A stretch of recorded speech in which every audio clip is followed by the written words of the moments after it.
नमस्कार दोस्तों, चलिए लेकर के आ गए हैं एनटीपीसी ग्रुप डी के लिए दोस्त प्रैक्टिस सेट नंबर 15। दोस्त इस प्रैक्टिस सेट 15 का जीके जीएस के टेस्ट हुआ था, ये पिछले दिन हुई थी। उसी का आज क्या है कि डिस्कशन कराने जा रहे हैं। प्लस इसमें जितने भी लोगों ने क्या किया है कि पार्टिसिपेट किए हैं उन सभी का एक एक करके हम रैंक कार्ड भी देखेंगे और देखेंगे कि आज जो है कौन टॉप पे बने हुए हैं। दोस्त अगर आप भी एनटीपीसी या ग्रुप डी की तैयारी करना चाह रहे हैं तो दोस्त चैनल को सब्सक्राइब करके बेल आइकन को ऑन कर लीजिएगा, क्योंकि दोस्त आपको यहीं पे जीके जीएस के लिए क्या मिलेगा कि डिस्कशन वीडियो मिलेगा, ठीक है। और अगर टेस्ट में पार्टिसिपेट करना चाहते हैं, इस प्रैक्टिस सेट को अगर आप देना चाहते हैं तो दोस्त आप भी पार्टिसिपेट कर सकते हैं टेस्ट में। कैसे पार्टिसिपेट करना है ये आपको हम क्या करेंगे कि लास्ट में बता देंगे, इसमें जितने भी क्वेश्चन है उसको डिस्कस कराने के बाद, ठीक है। फिलहाल क्या कर लेते हैं दोस्त कि इसमें जितने भी क्वेश्चन है उसको एक एक करके हम डिस्कस कर लेते हैं, फिर उसके बाद रैंक कार्ड भी देख लेंगे और आप लोगों को यह भी बता देंगे कि आप टेस्ट में कैसे पार्टिसिपेट करेंगे, ठीक है। चलिए ज्यादा देरी नहीं करते हैं, आप लोगों का ज्यादा टाइम नहीं लेते हैं, जितने भी है इसमें क्वेश्चन उसको एक एक करके हम डिस्कस करा देते हैं। देखिएगा क्वेश्चन नंबर, अच्छा चलिए ये जो है जीएस का है। पहले सबसे पहले जान लीजिए कि जीएस के इसमें क्या होते हैं कि 20 क्वेश्चन होते हैं और जीके के 20 क्वेश्चन होते हैं। टोटल मिलाकर के 40 क्वेश्चन आपको टेस्ट में प्रोवाइड कराए जाते हैं, ठीक है।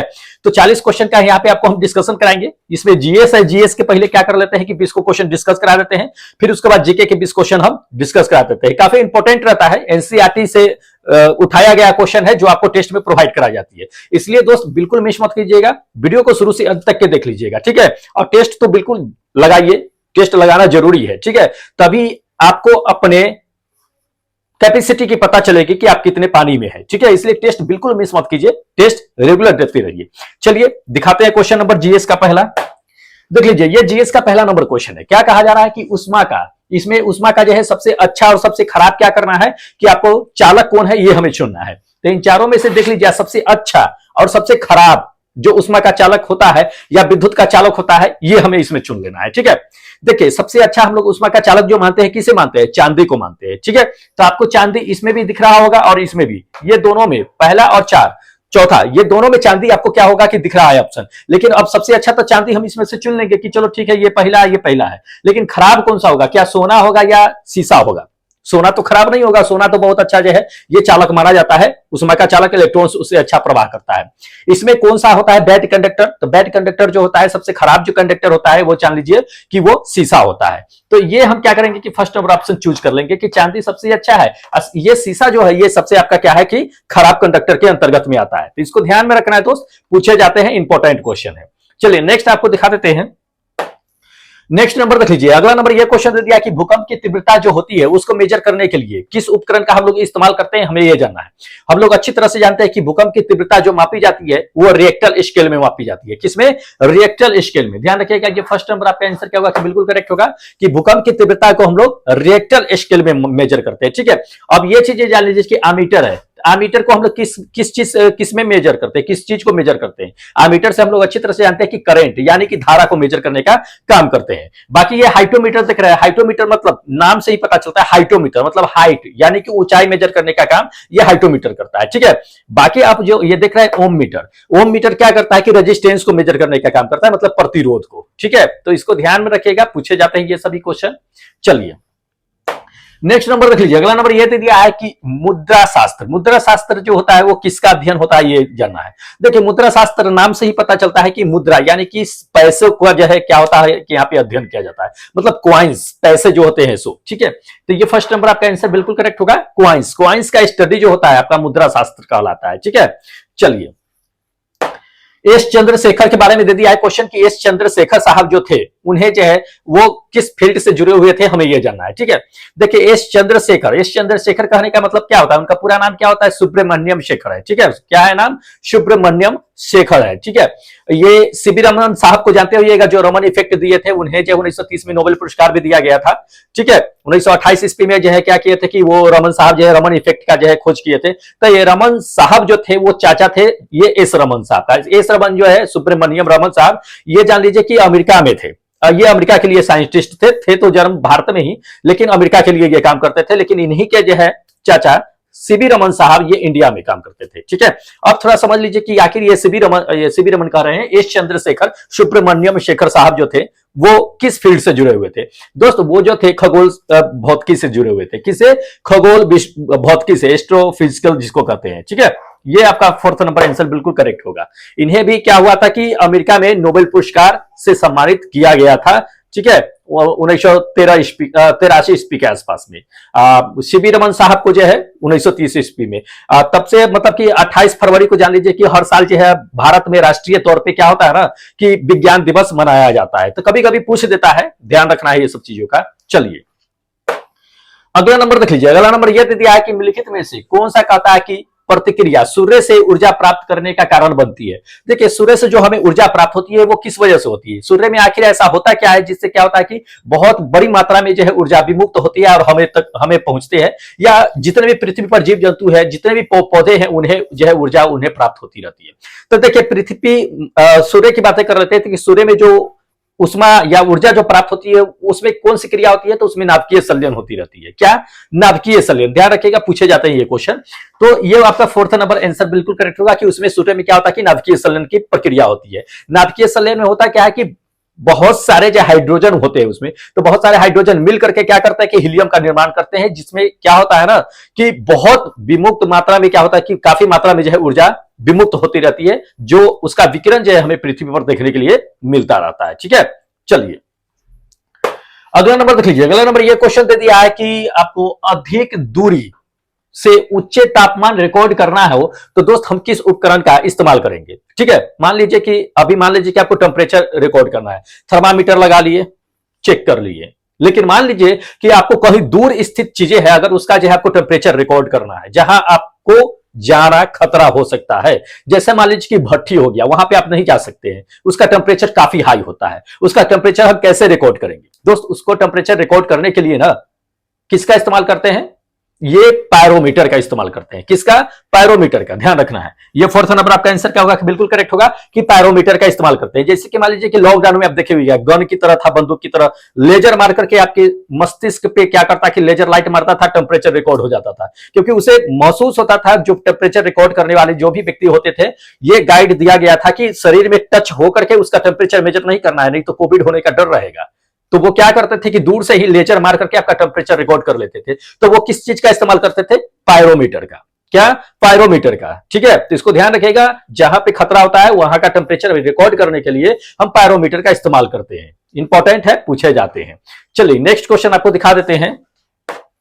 देखिए जैसे में फास्ट ब्रीडर रिएक्टर दे दिया है। फास्ट ब्रीडर रिएक्टरों में कहता है कि ईंधनों के छड़ों को विशेष रूप से कहता है कि ट्यूबों को पैक किया जाता है, तो कौन से ट्यूब में, किस तरह के ट्यूब का इस्तेमाल करते हैं पैक करने में, हमें यह जानना है। देखिए इन चारों ऑप्शनों से देखिए बता दीजिए। देखिए आपको करेक्ट बताते हैं कि फास्ट ब्रीडर रिएक्टर, जिसको हम जो है FBR के नाम से भी जानते हैं, ठीक है, FBR फास्ट ब्रीडर रिएक्टर, उसमें जो होता है विशेष तरह के जो है ईंधन को पैक करने के लिए जो है धातु के छड़ों का इस्तेमाल करते हैं। किसका? धातु के, जिसमें क्या होता है कि स्टेनलेस स्टील का धातु होता है। किसका? स्टेनलेस स्टील का। ये थर्ड नंबर। उसी में क्या होता है कि 200-250 के आसपास में छड़ होते हैं, उसमें क्या होता है कि उसको जो है छड़ को इकट्ठा किया जाता है 200 से 250 छड़ों के बीच में, और उसी के बीच में जान लीजिए कि थोरियम ऑक्साइड हो गया या यूरेनियम हो गया, ये सभी चीजें क्या होता है कि इसमें फिल करके उसको जो है पैक किया जाता है। ठीक है, तो आप लोग अच्छी तरह से जानते हैं कि नाभिकीय रिएक्टर में जो ईंधन को उपयोग करते हैं वो ड्यूटेरियम, यूरेनियम, ये सब का इस्तेमाल जो है करते हैं। तो ये धातु के छड़ होते हैं, इसको ध्यान में रखना है। ठीक है, पूछे जाते हैं, इंपॉर्टेंट है। चलिए अगला नंबर देख लीजिए। अगला नंबर ये क्वेश्चन दे दिया कि परमाणु रिएक्टर में भारी जल का जो है उपयोग किया जाता है, तो वो किस रूप में करते हैं, हमें ये जानना है। देखिए नाभिकीय रिएक्टर में भारी जल का जो इस्तेमाल करते हैं वो मंदक के रूप में करते हैं। किसे? मंदक के रूप में, मॉडरेटर के रूप में करते हैं। ठीक है, ये आपका क्या होगा कि थर्ड नंबर आंसर करेक्ट होगा कि भारी जल, जिसका सूत्र जो होता है D2O होता है। ठीक है, उसी का इस्तेमाल जो है क्या होता है कि नाभिकीय रिएक्टर को मंदक के रूप में इस्तेमाल करते हैं। ठीक है, अब मंदक के रूप में सिर्फ जो है भारी जल का ही इस्तेमाल नहीं करते, ग्रेफाइट का भी करते हैं। इसको ध्यान में रखिएगा, ईंधन के रूप में ड्यूटेरियम, यूरेनियम, ये सब का इस्तेमाल करते हैं, इंपॉर्टेंट है। और नियंत्रक के रूप में अगर पूछ दिया जाए तो नियंत्रक के रूप में जो भी जो है इस्तेमाल किए जाते हैं, कैडमियम इस सब का छड़ होता है, तो वो नियंत्रक के रूप में करते हैं। जो आपका नाभिकीय रिएक्टर में जो अभिक्रिया होती रहती है उसमें कैडमियम के छड़ जब डालते हैं तो वो अभिक्रिया क्या होती है कि कंट्रोल हो जाती है, तो नियंत्रक के रूप में इस्तेमाल करते हैं। पूछे जाता है ये सब चीजें, तो इस सबको ध्यान में रख लीजिएगा। वैसे पीडीएफ ले लीजिएगा, पीडीएफ में पूरी तरह से डिटेल्स दिया हुआ है। आपको पीडीएफ जो है टेलीग्राम पे मिल जाएगा, लिंक डिस्क्रिप्शन बॉक्स में दिया हुआ है टेलीग्राम का। आप वहां पे जाकर के क्या कीजिएगा कि ज्वाइन हो जाएगा, इसका पीडीएफ आपको मिल जाएगा। और जो लोग टेस्ट देते हैं दोस्त अपना पेपर डाउनलोड कर लीजिएगा। ठीक है, जो लोग टेस्ट देते हैं वो तो अपना पेपर डाउनलोड कर ही लेंगे, और जो लोग टेस्ट नहीं देते हैं, अगर आप पहली बार मेरे चैनल पे आए हैं, विजिट किए हैं, देख रहे हैं, तो दोस्त अगर आपको पीडीएफ चाहिए तो टेलीग्राम से ज्वाइन हो जाएगा, आपको बहुत सारा पीडीएफ उसमें मिल जाएगा देखने के लिए, ठीक है, एनटीपीसी और ग्रुप डी के लिए। चलिए नेक्स्ट क्वेश्चन आपको दिखा देते हैं। देख लीजिए, अगला नंबर यह दिया कि निम्नलिखित में से कौन जो है विद्युत धारा के चुंबकीय प्रभाव पर आधारित नहीं है, चुंबकीय प्रभाव पर आधारित नहीं है, हमें यह जानना है। देखिए ये जो है आपका करेक्ट आंसर बताते हैं कि ये सेकेंड नंबर, क्या ये सेकेंड नंबर, क्या है सेकेंड नंबर, ये दोस्त जो है टेलीफोन का जो रिसीवर होता है, ये जान लीजिए कि आपका जो है चुंबकीय नहीं, टेलीफोन नहीं है, ये थर्ड नंबर आंसर बिल्कुल करेक्ट है। टेलीफोन का रिसीवर तो होता ही, उसमें मैग्नेटिक फील्ड जो है उत्पन्न होते रहता है।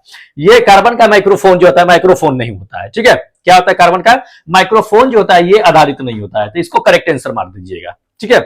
चलिए अगला क्वेश्चन आपको दिखा देते हैं। अगला नंबर देख लीजिए, अगला नंबर ये क्वेश्चन दे दिया कि पहला कृत्रिम रूप से संश्लेषित कार्बनिक यौगिक कौन है, हमें यह जानना है। देखिए आर्टिफिशियल तरीके से जो कार्बनिक यौगिक बनाया गया था वो कौन था, हमें यह जानना है। देखिए करेक्ट आंसर बताते हैं कि आर्टिफिशियल तरीके से पहली बार जो कार्बनिक यौगिक बनाया गया था वो बनाया गया था यूरिया, जिसे लैब में तैयार किया गया था। किसे लैब में तैयार किया गया था, ध्यान रखिएगा। ये आपका क्या होगा कि यूरिया फोर्थ नंबर आंसर बिल्कुल करेक्ट होगा।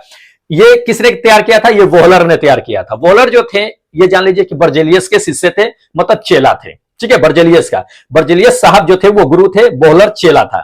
तो ये जो गुरु थे कौन, बर्जेलियस साहब गुरु थे, उनका ये चीजें कहना था कि यूरिया जो होता है वो सजीवों में पहले से विद्यमान होता है, कार्बनिक पदार्थ जो होता है सो उसे प्रयोगशाला में नहीं बनाया जा सकता है, उसे लैब में नहीं बनाया जा सकता है। ये चीजें हट हो गई थी वोहलर साहब को, और उन्होंने जिद कर लिया था कि नहीं, हमें क्या करना है कि लैब में हम आपको कार्बन बना करके दिखाएंगे, यूरिया बना करके दिखाएंगे, और उन्होंने ये ऐसा करके दिखाया था। इसलिए दोस्त क्या होता है ना, कभी कभी शिष्य को या गुरु जो होते हैं, गुरु को भी कभी कभी शिष्य का बात मान लेना चाहिए कि नहीं चलो ठीक है, कह रहा है तो सही ही है। तो वो भी ये चीजें बोले थे उनको कि नहीं बन सकता है, लेकिन बर्जेलियस साहब नहीं माने थे कि नहीं ऐसा पॉसिबल थोड़ी है, हम गुरु हैं, हम जो कह रहे हैं वही होगा, तुम जो कह रहे हो वो गलत है। लेकिन वोहलर साहब ने ऐसा करके दिखाया था, ठीक है। चलिए नेक्स्ट देख लीजिए, अगला नंबर ये क्वेश्चन दे दिया कि किरोसिन तेल में किसको डुबा करके हम रखते हैं, ये हमें जानना। देखिए किरोसिन तेल में अगर डुबा करके रखते हैं तो सोडियम को रखते हैं हम लोग।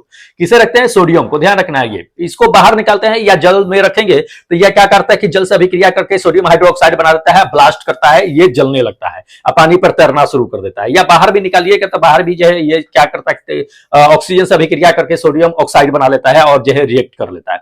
इसलिए इसको क्या किया जाता है कि मिट्टी तेल के अंदर रखा जाता है, क्योंकि मिट्टी के तेल के अंदर रखने पे ये किसी भी तरह का जो है अभिक्रिया नहीं करता है, ठीक है, जिसको ध्यान में रखना है, इंपॉर्टेंट क्वेश्चन है। चलिए अगला नंबर देख लीजिए, अगला नंबर ये क्वेश्चन दे दिया है कि मानव वृक्क जो होती है वो किस प्रणाली का एक हिस्सा होता है, हमें यह जानना है। देखिए मानव वृक्क जो होता है वो किस प्रणाली का एक हिस्सा होता है, इन चारों ऑप्शनों में से देख लीजिए तो ये उत्सर्जन का हिस्सा होता है। किसका, उत्सर्जन का हिस्सा होता है। उत्सर्जन किस रूप में उत्सर्जित करते हैं, तो देखते हैं कि किडनी क्या करता है कि जो है ब्लड को छांटते हैं, अशुद्ध पदार्थ को अलग करने का काम करता है, और मूत्र के रूप में जो है वहां ब्लड से पानी को निकालता है, निकालने के बाद छान करके जो है मूत्र के रूप में उसको त्याग कर देता है। तो एक तरह से कहिए कि उत्सर्जन का ही एक क्या है कि इस हिस्सा होता है ये वृक्क जो होता है सो मानव का। इंपॉर्टेंट है, पूछे जाते हैं। चलिए अगला नंबर देख लीजिए, अगला नंबर दे दिया है कि पानी में अगर एक कोई उत्तल लेंस अगर डूबा हुआ है तो उसके जो है फोकस दूरी में क्या परिवर्तन होगा, यह जानना है। जैसे मान लीजिए कि उत्तल लेंस है, उसको हवा में रख दीजिए, उसको एक पानी में डुबा दीजिए, तो हवा में उसका जो फोकल लेंथ होगा और पानी में डूबा हुआ फोकल लेंथ, दोनों में क्या आपको अंतर देखने के लिए मिलेगा। अंतर यह देखने के लिए मिलेगा कि जिसको हम पानी में डुबा दिए हैं उसका फोकल लेंथ क्या होता है कि बढ़ जाता है। क्या होता है, बढ़ जाता है। हवा में जो रहता है उसकी अपेक्षा पानी में रखा हुआ लेंस का जो है फोकल लेंथ बढ़ जाता है। तो इसको ध्यान रखिएगा, अधिक हो जाता है पानी में रखा हुआ। ये आपका फर्स्ट नंबर आंसर बिल्कुल करेक्ट होगा कि अधिक हो जाता है। हवा में कम होगा लेकिन पानी में डालते ही उससे अधिक हो जाता है, ठीक है। चलिए हाँ अगला नंबर देख लीजिए कि माँ के ये भ्रूण जो होता है, ये माँ के क्या होता है कि ना कि गर्भ में क्या होता है कि भ्रूण जो है माँ के गर्भ में पोषण करता है, तो ये क्या करता है कि रक्त के माध्यम से क्या करता है कि अपना भोजन प्राप्त करता है। तो उसे जो हम लोग क्या कहते हैं, हमें ये जानना है।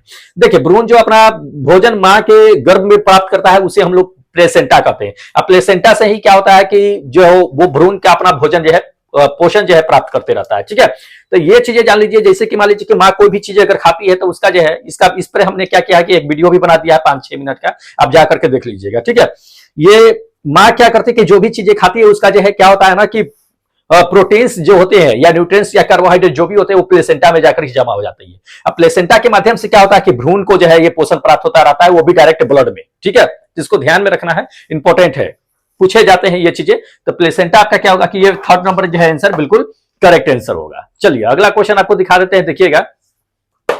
हाँ, ऑक्जेलिक एसिड है, ऑक्जेलिक अम्ल जो होता है उसका प्राकृतिक स्रोत कहां पे होता है, हमें ये जानना है। तो इन चारों में से देख लीजिए, बताइए कि प्राकृतिक स्रोत कहां होता है ऑक्जेलिक एसिड का। ऑक्जेलिक एसिड जानते होइएगा ना कि अगर कोई दाग भी लग जाता है तो ऑक्जेलिक एसिड से क्या होता है कि आसानी से छूट जाता है। तो उसका प्राकृतिक स्रोत कहां होता है, कहां पे सबसे अधिक मात्रा में पाई जाती है, कहां से हम लोग प्राप्त करते हैं। देखिए आपको करेक्ट आंसर बताते हैं कि आप टमाटर जानते होइएगा, टोमेटो। ठीक है, टमाटर, ये सेकेंड नंबर। टमाटर में भरपूर मात्रा में क्या होता है कि ऑक्जेलिक एसिड पाई जाती है। ठीक है, उसका अगर मान लीजिए कि आपके शर्ट उट पर अगर दाग लग गया है ना, तो टमाटर को रगड़ दीजिए, दाग आराम से निकल करके बाहर आ जाएगा। ठीक है, तो ऑक्जेलिक एसिड पाई जाती है, ऑक्जेलिक एसिड से दाग जो है, धब्बे जो है छोड़ाने में मदद करती है। क्या टमाटर में ही सिर्फ ऑक्जेलिक एसिड पाई जाती है प्राकृतिक स्रोत में? नहीं, जितने भी फलीदार पौधे होते हैं टमाटर के साथ बताते हैं, चाहे वो मिर्ची का पौधा हो, चाहे जो है टमाटर का पौधा हो या कोई भी पौधा हो, जितने फलीदार पौधे होते हैं उस सभी में ऑक्जेलिक एसिड की मात्रा पाई जाती है। तो इसको ध्यान में रखिएगा, पूछे जाते हैं, इंपॉर्टेंट है। चलिए अगला नंबर देख लीजिए। अगला नंबर दे दिया है कि किस उपकरण में, कहता है कि पॉजिटिव और नेगेटिव जो है चिन्ह नहीं होते हैं, हमें यह जानना है। तो पॉजिटिव नेगेटिव चिन्ह किसमें नहीं होता है, हमें यह जानना है। देखिए आपको देख लेते हैं एक बार कि इसमें दे दिया कि आमीटर, आमीटर में भी आप देखिएगा ना, तो आमीटर में भी प्लस और नेगेटिव माइनस जो है दिया रहता है, तो इसमें तो होता ही है। ठीक है, दूसरा नंबर देख लीजिए, दे दिया वोल्ट मीटर, वोल्ट मीटर में भी प्लस माइनस दिया हुआ रहता है, ध्यान रखना ये चीजें। तीसरी नंबर देख लीजिए क्वाइल, क्वाइल जो होता है क्वाइल में किसी तरह का प्लस माइनस चिन्ह नहीं दिया जाता है। क्वाइल आपका क्या होगा कि बिल्कुल करेक्ट आंसर होगा। बाकी ये फोर्थ नंबर जो देख रहे हैं दोस्त, ये फोर्थ नंबर विद्युत सेल, बैटरी देखे हुईगा, एक प्लस एक माइनस रहता है, इसमें भी दिया हुआ, तो इसमें भी रहता है। ये वाला जो है इसमें नहीं रहता है क्वाइल में। क्वाइल जो होता है वो क्या होता है कि एक तांबे की लपेटा हुआ एक कुंडली होता है, उसमें किसी तरह का पॉजिटिव या नेगेटिव नहीं दिया जाता है। ठीक है, चलिए अगला नंबर देख लीजिए। अगला नंबर ये दे दिया है कि जब क्या है कि बिलियन क्या, ये आपका दे दिया कि लिटमस, बिलियन न तो अम्लीय हो न तो क्षारीय हो, तब उसका रंग कैसा होगा ये हमें जानना है। देखिए जर्नली जो आप जानते हो कि लिटमस पत्र जो होता है वो नीला या लाल कलर का होता है, दो कलर का होता है, लेकिन इसमें आपको दे दिया है कौन से कलर का होता है, अम्लीय। अगर ये आपका क्या होगा कि बिलियन होगा तो अम्लीय नहीं दे दिया है ना, न अम्लीय हो न क्षारीय हो, मतलब उदासीन हो। उदासीन में आपको किस तरह का कलर होगा लिटमस पत्र ये जानना है। जैसे कि हम लोग जानते हैं ना कि अगर लिटमस पत्र पर अम्ल अगर डालते हैं तो वो नीला को लाल कर देता है, या क्षार अगर डालते हैं तो लाल को वह नीला कर देता है, यही दो जानते हैं हम लोग। लेकिन अगर मान लीजिए कि अम्लीय हो, न आपका जो है क्या मतलब न अम्लीय हो न क्षारीय हो, मतलब उदासीन हो, उस कंडीशन में लिटमस पत्र का कलर क्या होगा दोस्त। उस कंडीशन में जान लीजिए कि लिटमस पत्र का जो कलर होता है वो वायलेट कलर होता है, क्या होता है, बैगनी कलर का रहता है, ध्यान रखना है। ये आपका थर्ड नंबर आंसर क्या होगा कि बिल्कुल करेक्ट होगा कि वायलेट कलर का होता है, बैगनी कलर का होता है। चलिए अगला दिखाते हैं क्वेश्चन। हाँ, टिंडल प्रभाव, टिंडल प्रभाव जो है वो किस घटना को प्रदर्शित करता है, इसमें से हमें यह बता दीजिए। देखिए टिंडल प्रभाव जो होता है किस घटना को प्रदर्शित करता है, आप लोग जानते हैं कि टिंडल प्रभाव किसे कहते हैं दोस्त। टिंडल प्रभाव उसे कहते हैं जब मान लीजिए कि कोई बीकर या बोतल में क्या होता है कि पानी रखे होते हैं, उसमें क्या होता है कि छोटे छोटे कोलाइडी कण होते हैं। जब उस पर क्या करते हैं कि लाइट मारते हैं या टॉर्च मारिए, किसी तरह का लाइट मारिए, तो वो लाइट क्या करता है कि उसमें कोलाइडी कण जो होते हैं उसमें तैरते रहते हैं, उसमें प्रकाश पड़ने के बाद क्या करता है, प्रकाश को फैला देने का काम करता है। और यही घटना जो होता है वो टिंडल प्रभाव कहलाता है। ये टिंडल प्रभाव जो है इसका खोज जो है सबसे पहले टिंडल साहब ने ही किया था, जान लीजिए ये चीजें उन्होंने ही अपने नाम पे इसको टिंडल प्रभाव रख दिया था। ठीक है, अब ये चीजें जान लीजिए कि ये जो घटना होती है वो किसे प्रदर्शित करती है। ये घटना जो होता है वो प्रकाश के प्रकीर्णन को, स्कैटरिंग ऑफ लाइट को जो है क्या करता है कि प्रदर्शित करता है, ध्यान रखिएगा। ये फोर्थ नंबर, क्योंकि स्कैटरिंग प्रकाश का प्रकीर्णन जो होता है कुछ इसी तरह से होता है कि मान लीजिए कि कोई भी प्रकाश किरण कहीं भी किसी भी सतह पर पड़ती है, वहां से प्रकाश जब चारों ओर बिखरती है या फैलती है तो उस घटना को जो है प्रकाश का प्रकीर्णन कहलाता है। यही सेम घटना आपको जो है टिंडल प्रभाव में भी देखने के लिए मिलेगा। इसलिए टिंडल प्रभाव जो होता है एक तरह का जो है जान लीजिए कि प्रकाश के प्रकीर्णन को प्रदर्शित करता है। ठीक है, तो पूछे जाते हैं, इंपॉर्टेंट क्वेश्चन है। चलिए अगला नंबर देख लीजिए कि एल्युमिनियम दे दिया कि एल्युमिनियम पर जो मोटी ऑक्साइड जो है परत बनाते हैं उस प्रक्रिया को क्या कहते हैं, हमें यह जानना है। देखिए एल्युमिनियम पर जो मोटी परत ऑक्साइड, जैसे कि मान लीजिए कि आपको लोहा होता है, लोहा पे क्या करते हैं कि हम जस्ता का जो है एक मोटी परत बैठा देते हैं इलेक्ट्रोलाइसिस के द्वारा।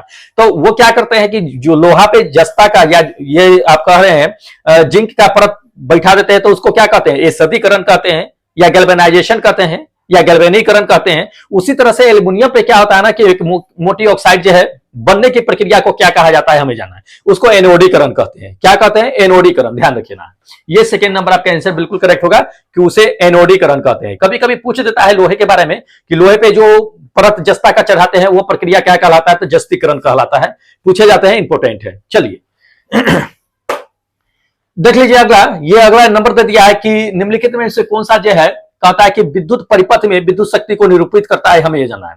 देखिए विद्युत शक्ति को जो निरूपित करता है दोस्तों वो होता है आई स्क्वायर आर। क्या होता है? I square R. ये आपका क्या होगा कि बिल्कुल करेक्ट आंसर होगा first number, I square R. ये विद्युत शक्ति को क्या करता है कि निरूपित करने का काम करता है। ठीक है, चलिए तो दोस्त ये थे आपके जीएस के क्वेश्चन थे। अब यहां से क्या है कि जीके के क्वेश्चन चलेंगे। 20 जीएस के हमने क्वेश्चन बता दिए हैं। अब यहां से आपका क्या है कि जीके के 20 क्वेश्चन है। ठीक है, तो जीके के क्या करते हैं कि 20 क्वेश्चन आपको हम दिखाते चलते हैं दोस्त, बने रहिएगा अंत तक के, क्योंकि काफी इंपॉर्टेंट और काफी सिलेक्टेड एनसीईआरटी से दोस्त क्वेश्चन हम उठा करके आपको देते हैं। और एनसीईआरटी से ही आप देखे हैं कि एएलपी या टेक्नीशियन का जो एग्जाम हुआ था वो एनसीईआरटी से ही दोस्त पूछे गए थे। इसलिए दोस्त ये बिल्कुल मिस मत कीजिएगा, शुरू से अंत तक के जो है सभी को देख लीजिएगा। आप पीडीएफ लेके तो पढ़ ही लीजिएगा टेलीग्राम से ज्वाइन होकर के। ठीक है, टेलीग्राम का लिंक आपको डिस्क्रिप्शन बॉक्स में दिया हुआ ही है, जाकर के आप टेलीग्राम ज्वाइन कर लीजिएगा। ये सारा पीडीएफ आपको वहीं पे देखने के लिए मिलेगा। ठीक है, और जो लोग टेस्ट में पार्टिसिपेट करना चाहते हैं दोस्त, आप भी टेस्ट में पार्टिसिपेट कर लीजिएगा। आपको बता देंगे, थोड़ा जीके के क्वेश्चन हम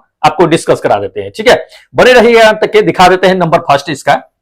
देख लीजिए नंबर फर्स्ट में यह दे दिया है कि भारत में ताजे जल की जो सबसे बड़ी झील बुलर झील होती है, बुलर झील कही जाती है, वो किस राज्य में स्थित है? ये है। ठीक है, दो तरीके से क्वेश्चन पूछे जाते हैं। एक तो यही दे देता है कि भारत में ताजे पानी के जो सबसे बड़ी झील है वो कौन सी झील है, तो बुलर झील है।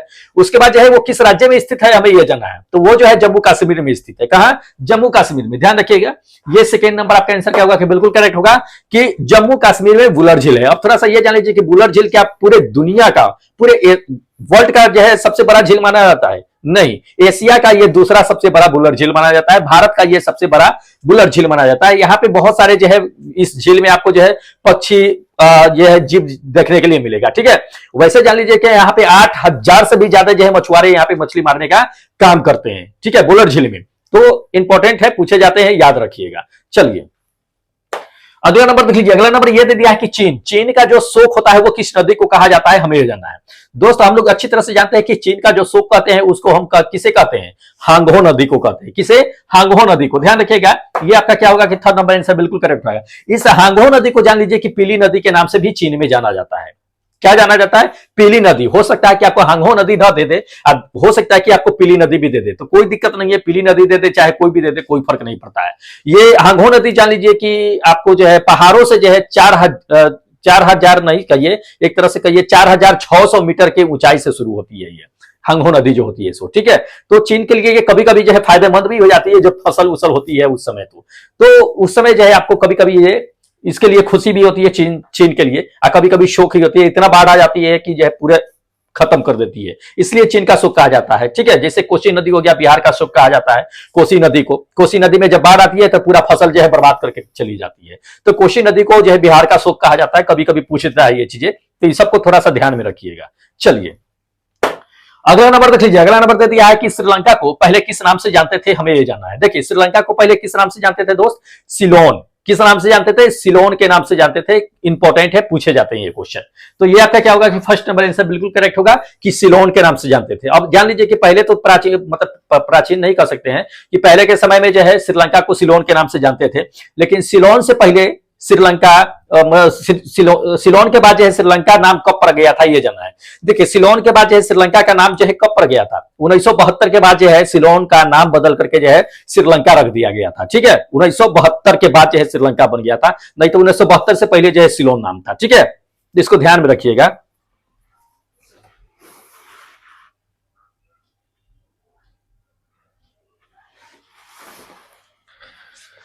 हाँ, तो चलिए दोस्त अब क्या करते हैं कि अगला क्वेश्चन आपको फटाफट बता देते हैं, बने रहिएगा अंत तक के। चलिए हाँ देख लीजिए, इसमें दे दिया है कि आम आदमी पार्टी, जिसको आप दिल्ली की जो आप जो है पार्टी है, वो उसकी स्थापना कब हुई थी, हमें यह जानना है। ठीक है, देखिए आप जो है वो केजरीवाल ने क्या किया था कि इस पार्टी की स्थापना किए थे, केजरीवाल साहब ने कब किए थे यह जान लीजिए। देखिए इसका जो है आपका नींव जो रखी गई थी, ये नींव कब रखी गई थी आप पार्टी की? तो महात्मा गांधी का जो जन्म था 2 अक्टूबर ये 2012 में इसकी नींव रखी गई थी, लेकिन उस समय उसका क्या हुआ था कि स्थापना नहीं किया गया था। उसके बाद जो है नींव रखी गई थी कि चलो ठीक है, आम पार्टी की जो है स्थापना किया जाएगा, तो उस समय जो है नींव रखी गई थी 2 अक्टूबर 2012 को। लेकिन इसकी स्थापना जो की गई थी वो 26 नवंबर 2012 को की गई थी। कब? 26 नवंबर 2012 को, ध्यान रखिएगा। ये सेकेंड नंबर आपका आंसर बिल्कुल करेक्ट होगा। ठीक है, चलिए अगला क्वेश्चन आपको दिखा देते हैं। अगला नंबर देख लीजिए कि नमक सत्याग्रह जो आंदोलन हुए थे, नमक सत्याग्रह के दौरान जो है कौन आदमी थे इसमें से जो क्या थे कि गांधी जी के साथ जो है जुड़ गए थे, ये जानना है। देखिए नमक सत्याग्रह जब हुआ था उसमें तो बहुतों लोगों ने क्या किया था कि गांधी जी के साथ जो है जुड़ गए थे, लेकिन ऑप्शन में देख लेना है कि कौन गांधी जी के साथ जुड़े थे, ये हमें जानना है। देखिए करेक्ट आंसर बताते हैं कि ये सरोजिनी नायडू। सरोजिनी नायडू क्या थे कि नमक सत्याग्रह के आंदोलन जब हो रहे थे उसी समय क्या किए थे कि महात्मा गांधी के साथ जुड़ गए थे। अब सिर्फ यही नहीं जुड़ गए थे, आपको हम बताते हैं कि इनके साथ जो है कमला देवी जो थे, कमला देवी ये चट्टोपाध्याय, कमला देवी चट्टोपाध्याय जो थे ये भी जुड़े थे, सरोजिनी नायडू जुड़े थे। उसके बाद एक आपका कह देते हैं कि अवंतिका गोखले करके थे, वो भी जो है महात्मा गांधी के साथ जुड़ गए थे जब नमक सत्याग्रह हो रहा था। तो ठीक है, तो ये सब लोग जो है जुड़ गए थे, जिसमें सरोजिनी नायडू का नाम काफी हाईलाइटेड है, ये पूछे जाते हैं क्वेश्चन। चलिए अगला नंबर देख लीजिए। अगला नंबर दे दिया है कि गदर पार्टी, गदर पार्टी का मुख्यालय कहां था, हमें जानना है। देखिए गदर पार्टी का मुख्यालय जो था दोस्त जान लीजिए कि कहां पे थे, सैन फ्रांसिस्को में थे। कहां? सैन फ्रांसिस्को में, ध्यान रखना है। ये फोर्थ नंबर आपका आंसर करेक्ट होगा।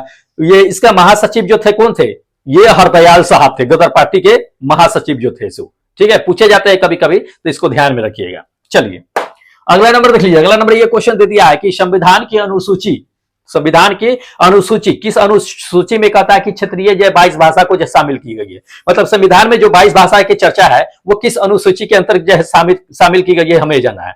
वो की गई थी 8वीं अनुसूची के अंतर्गत। कौन सी 8वीं अनुसूची? ये आपका थर्ड नंबर आंसर बिल्कुल करेक्ट होगा कि 8वीं अनुसूची के अंतर्गत जो है भारत में 22 भाषाओं को ऐड किया गया है। अब ये 22 भाषा जो ऐड हुई है, क्या इसके लिए कोई नियम कानून होती है? 22 भाषा जो ऐड की गई है, तो दोस्त इसके लिए किसी भी तरह का क्या होता है कि इसमें प्रावधान नहीं होता है या किसी भी तरह का टर्म कंडीशन नहीं होता कि इसी भाषा को ऐड करना चाहिए, इस भाषा को ऐड करना है।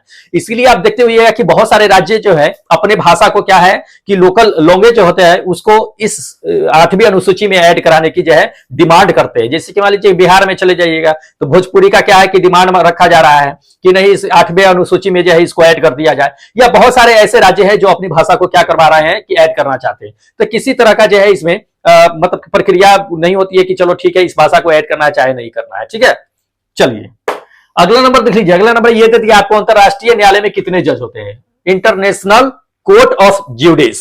ठीक है, इंटरनेशनल लेवल पर जो होता है सो, एक तो नेशनल लेवल पर जो अपने देश के अंदर चलता है, एक देश के बाहर चलता है कोर्ट।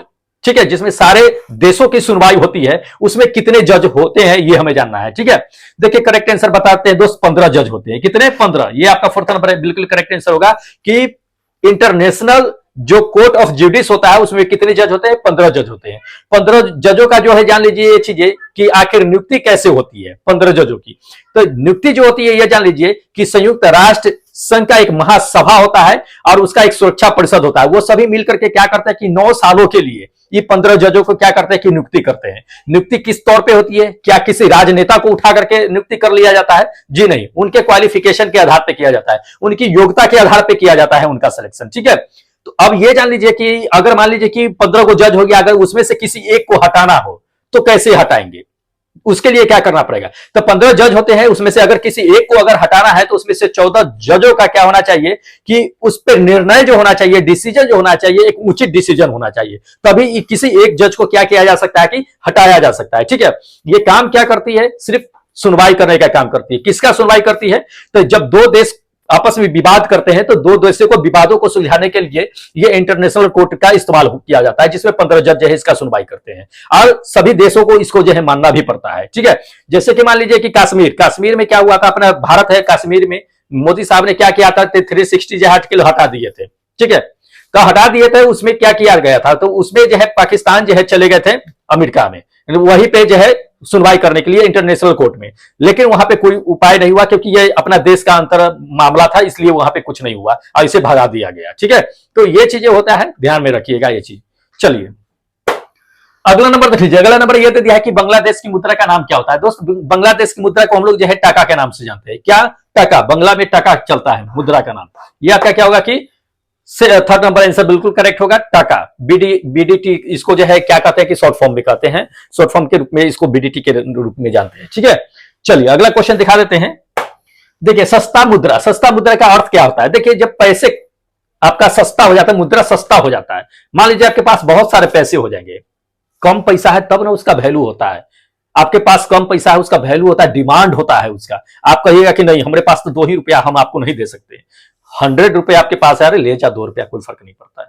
ठीक है, तो आपके पास जब बहुत सारा पैसा हो जाएगा तो आप क्या कीजिएगा, उसको क्या कीजिएगा, ऋण पे लगा दीजिएगा। कहिएगा कि लीजिए ना आप 5% सब ले रहा है, 2% पे आपको दे देते हैं। कोई कहेगा कि नहीं यार मेरे पास बहुत पैसा, आप 21% पे लेना जाइए, तो वो सस्ता मुद्रा होता है। क्या होता है? सस्ता मुद्रा, जहां पे कम ब्याज दर पे क्या होता है कि पैसे प्रोवाइड होते हैं। कितना? कम ब्याज दर पे, ध्यान रखना है। ये आपका क्या होगा कि थर्ड नंबर बिल्कुल करेक्ट होगा। नहीं तो अगर मान लीजिए कम पैसा आपके पास है तो आप क्या कम ब्याज पे कहिएगा? नहीं, तब तो कहिएगा कि भाई हम तो 5 के जगह 10% लेंगे, तभी हम देने वाले हैं। तब वो जो है महंगी मुद्रा होती है, वो सस्ती मुद्रा नहीं कहलाती है। ठीक है, चलिए अगला नंबर देखिए। अगला नंबर यह दे दिया है कि प्राचीन भारत निम्नलिखित में से कहता है कि कौन सी एक लिपि थी जो दाई से बाई ओर जो है लिखी जाती थी, हमें यह जानना है। तो इन चारों ऑप्शनों में से देखिए, बताइए कि कौन सी लिपि दाई से बाई ओर देखी लिखने के लिए जो है मिलती थी। देखिए ये खरोष्टी लिपि थी। क्या थी? खरोष्टी लिपि, ध्यान रखिएगा।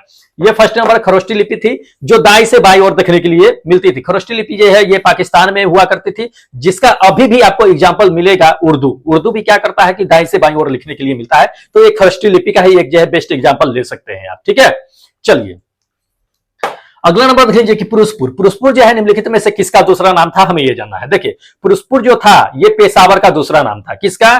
पेशावर का, ध्यान रखना है ये चीजें। ये थर्ड नंबर आपका आंसर बिल्कुल करेक्ट होगा कि पेशावर का दूसरा नाम जो है पुरुषपुर था। पेशावर कहां पे है? ये पाकिस्तान का ही एक शहर है पुरुषपुर, जिसका मतलब कि पेशावर पाकिस्तान के शहर का, उसी का दूसरा नाम जो है क्या है कि आपका पुरुषपुर है। ठीक है, इसको ध्यान रखिएगा, पूछे जाते हैं ये चीजें कभी कभी, इंपॉर्टेंट है। चलिए अगला नंबर देख लीजिए। अगला नंबर ये क्वेश्चन आपको दे दिया है कि किसने चौसा की लड़ाई में हुमायूं को पराजित कर दिया था, हमें यह जानना है। देखिए चौसा की लड़ाई में जो है हुमायूं को किसने पराजित किया था? शेरशाह सूरी साहब ने। किसने? शेरशाह सूरी ने। ध्यान रखिएगा, ये आपका क्या होगा कि ये थर्ड नंबर आंसर करेक्ट होगा कि शेरशाह सूरी ने ही क्या किए थे कि ये हुमायूं को पराजित कर दिए थे। और 1939 में ये जो है बिहार के बक्सर में ये चौसा जगह है, वहां पे ये हुई थी, लड़ाई हुई थी 1539 ईस्वी में। अब 1540 ईस्वी में हुमायूं को बुरी तरह से हरा दिया गया था और 1540 ईस्वी में ही हुमायूं का तख्ता पलट कर दिया गया था शेरशाह सूरी। ठीक है, जो अपना ग्रैंड ट्रंक रोड जो देख रहे हैं वो शेरशाह सूरी के द्वारा ही बनाया गया था।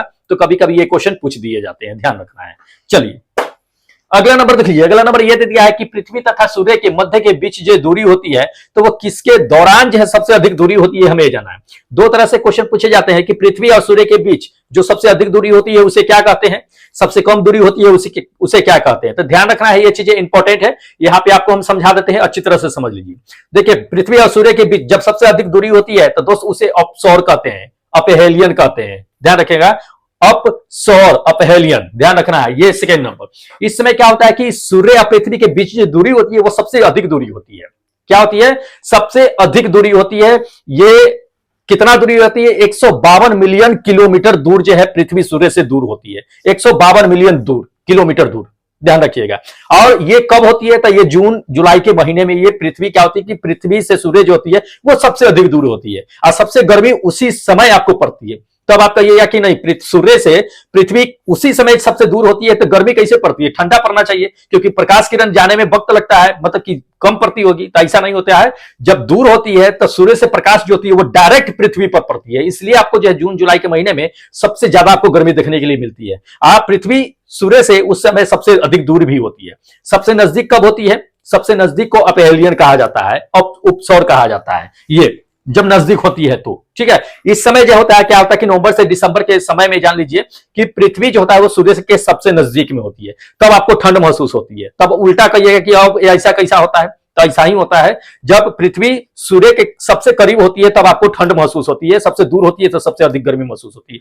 जब नजदीक होती है तो सूर्य का किरण जो होता है पृथ्वी पर वो तिरछी पड़ती है, डायरेक्ट नहीं पड़ती है, तिरछी पड़ती है। इसलिए हमें ज्यादा क्या होती है कि गर्मी महसूस नहीं होती है। उस समय पृथ्वी जो होता है सूर्य से लगभग 147 मिलियन किलोमीटर दूर स्थित होती है और सबसे अधिक में 152 मिलियन किलोमीटर दूर होती है। इसको ध्यान में रखिएगा, पूछे जाते हैं ये क्वेश्चन।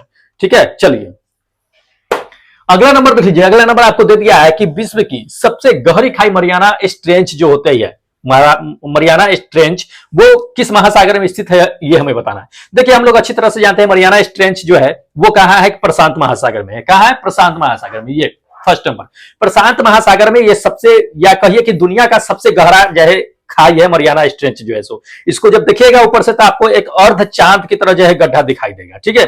इसकी गहराई देखिएगा तो गहराई दोस्त 11 किलोमीटर गहराई तक के है, ये 11 किलोमीटर गहराई है। अब बहुत बड़ा जो है खाई है ये मरियाना, प्रशांत महासागर जो है मरियाना ट्रेंच जो है। सो ठीक है, तो पूछे जाते हैं, इंपॉर्टेंट है। चलिए अगला नंबर देख लीजिए, अगला नंबर ये दे दिया है कि नवीन जलोढ़ मिट्टी को अन्य किस नाम से जानते हैं, हमें यह जानना है। देखिए नवीन जलोढ़ मिट्टी, जो बाढ़ के द्वारा जो मिट्टी लाई जाती है उसे नवीन जलोढ़ मिट्टी कहा जाता है, और उस नवीन जलोढ़ मिट्टी को खादर के नाम से जानते हैं। किस नाम से? खादर के नाम से जानते हैं। ये आपका फर्स्ट नंबर आंसर बिल्कुल करेक्ट होगा। ये नई मिट्टी क्या करती है कि बाढ़ जो आती है, पानी जो होती है वो नई मिट्टी को बहा करके लेकर के आती है, जो काफी उपजाऊ होती है। तभी आप देखते होइएगा कि बाढ़ जब आती है, वहां के जब पानी सूखते हैं, जब वहां पे खेती की जाती है तो उसकी उपज काफी अधिक बढ़ जाती है, क्योंकि उसमें नई मिट्टी बह करके आती है, ठीक है। और बांगर भी पूछे जाते हैं, ध्यान रखिएगा। ये बांगर, ये पुरानी मिट्टी होती है, जो नदी के द्वारा, बाढ़ के द्वारा जो मिट्टी आती है तो वो पुरानी मिट्टी होती है, उसमें कंकर बालू मिलेगा, वो उपजाऊ ज्यादा नहीं होती है, ठीक है। तो खादर और बांगर पूछे जाते हैं। तो जो पुरानी मिट्टी होती है, जो पुरानी जलोढ़ मिट्टी होती है, उसको हम बांगर कहते हैं, उसमें उपज नहीं होती है। जो नई मिट्टी होती है, पानी के द्वारा बहा करके लाई जाती है, उसको खादर कहते हैं, वो काफी उपजाऊ होती है। तो इसको ध्यान में रखना है, इंपॉर्टेंट क्वेश्चन है। चलिए नेक्स्ट क्वेश्चन आपको दिखा देते हैं। पृथ्वीराज रासो, पृथ्वीराज रासो के लेखक कौन है, हमें यह जानना। देखिए पृथ्वीराज रासो के लेखक जो है ये चंद्रबरदाई है। कौन है? चंद्रबरदाई, ध्यान रखना है, ये फर्स्ट नंबर। चंद्रबरदाई जो है ये पृथ्वीराज रासो के लेखक है। अब ये चंद्रबरदाई आखिर कौन थे जिन्होंने पृथ्वीराज रासो ये मतलब कि लिखे थे? देखिए पृथ्वीराज रासो कहने का मतलब किसका जीवनी है? ये पृथ्वीराज चौहान का जो है जीवनी का इसमें वर्णन किया गया है, जो चंद्रबरदाई ने ये जीवनी को वर्णन किए हैं। अब चंद्रबरदाई कौन थे ये जान लीजिए। चंद्रबरदाई जो थे, पृथ्वीराज चौहान जो थे, उन्हीं के अपने परम मित्र थे, जो बचपन से साथ में बड़े हुए थे, ठीक है। तो उनके बारे में, जीवन के बारे में, पृथ्वीराज चौहान के बारे में, जीवन के बारे में जो है पूरा लिखा करते थे। वो एक तरह से कहिए तो कवि भी थे, ठीक है। तो उन्होंने ही चंद्रबरदाई, मतलब कि ये पृथ्वीराज रासो जो है चंद्रबरदाई साहब ने ही लिखे थे, ठीक है। अब ये जान लीजिए कि वो पोएट्री भी थे। जब युद्ध पे जाते थे तो सैनिकों को क्या करते थे कि कविता सुनाते थे, और वो मतलब प्रोत्साहित करने वाला कविता सुनाया करते थे। जैसे हम लोग होते हैं ना कि एकदम हौसला बढ़ाने वाला जो है एक शायरी सुना देते हैं, तो जवानों में क्या आता है कि सैनिकों में जो है जोश बढ़ जाता है कि चलो अब छोड़, अभी के अभी लड़ लेंगे। तो उसी तरह से वो भी करते थे कि कविता सुना दिया करते थे पृथ्वीराज चौहान के, ठीक है, सैनिकों को। तो एक कवि थे, बचपन के दोस्त थे ये। चलिए हाँ देख लीजिए, बीमर। बीमर कहता है कि शब्द का प्रयोग जो है किस खेल में किया जाता है, हमें ये जानना है। देखिए बीमर शब्द का प्रयोग जो है अच्छे जानते हैं, सब लोग अच्छी तरह से जानते हैं। जो लोग क्रिकेट देखे होंगे उन्हें पता होगा कि क्रिकेट में जो है क्या होता है कि बीमर शब्द का जो है इस्तेमाल किया जाता है। किसका? बीमर शब्द का क्रिकेट में इस्तेमाल किया जाता है। अब कहां पे किया जाता है ये जान लीजिए। जो लोग क्रिकेट के प्रेमी नहीं होंगे उन्हें शायद पता ना होगा, लेकिन मुझे लगता है कि 100 में जो है आपका 75% ऐसे लोग हैं जो क्रिकेट के शौकीन होते हैं। क्रिकेट में क्या होता है कि बीमर का इस्तेमाल किया जाता है। हम भी क्रिकेट के प्रेमी नहीं है, हम भी क्रिकेट नहीं देखते हैं, ठीक है, लेकिन थोड़ा सा हम जानते हैं इसकी चीज में कि बॉल जो होता है वो कमर के जब ऊपर आती है, जो बाउंसर बॉल फेंका जाता है कमर के ऊपर जब आती है, तो वो क्या होता है कि वो जो है चोटीला होता है, सर पे चोट लगने की जो है हो सकता है कि आपको जो है ये मतलब कि चोट लग सकता है। तो वैसे बॉलों को क्या कहा जाता है कि जो है आपको ये बीमर कहा जाता है, ठीक है, जो काफी क्या होता है कि खतरनाक बॉल होता है। तो उसे एम्पायर कहता है, एम्पायर जो है इशारा करता है कि ये बीमर बॉल है, यानी कि नो बॉल को क्या करता है कि इशारा करके उसको हटा दिया जाता है और उसके बदले दूसरा बॉल कहता है करने के लिए। यही बीमर होता है जो कमर के ऊपर जो है फेंका जाता है। तो इसको ध्यान में रखिएगा, इंपॉर्टेंट है। चलिए अब क्या करते हैं दोस्त कि इतने क्वेश्चन थे आप लोगों के जीके जीएस के लिए टेस्ट में जो दिए गए थे। अब क्या करते हैं कि आप लोगों को ये चीजें बता देते हैं कि दोस्त आप कहां से टेस्ट में पार्टिसिपेट कर सकते हैं, ठीक है। देखिए अगर आप एनटीपीसी या ग्रुप डी की तैयारी कर रहे हैं तो दोस्त जीके जीएस के लिए आप चैनल को सब्सक्राइब कर लीजिएगा। और टेस्ट कहां से दे सकते हैं ये आपको हम बता देते हैं। देखिए ये एप्लीकेशन है, इस एप्लीकेशन को क्या कीजिएगा कि डाउनलोड कर लीजिएगा प्ले स्टोर से, ठीक है। प्ले स्टोर से ये एप्लीकेशन देखने के लिए मिल जाएगा आपको, तो इसको डाउनलोड कर लीजिएगा। डाउनलोड करके यहीं पे क्या मिलेगा कि आपको टेस्ट मिलेगा एनटीपीसी और ग्रुप डी के लिए। तो एनटीपीसी या ग्रुप डी के लिए टेस्ट होता है, यहीं पे जाकर के क्या कीजिए कि जाकर के ज्वाइन कर लीजिए, ठीक है। और हमें इजाजत दे दीजिए क्योंकि फिर मिलेंगे एक नए वीडियो एक नए सेट के साथ। तब तक जय हिंद दोस्तों।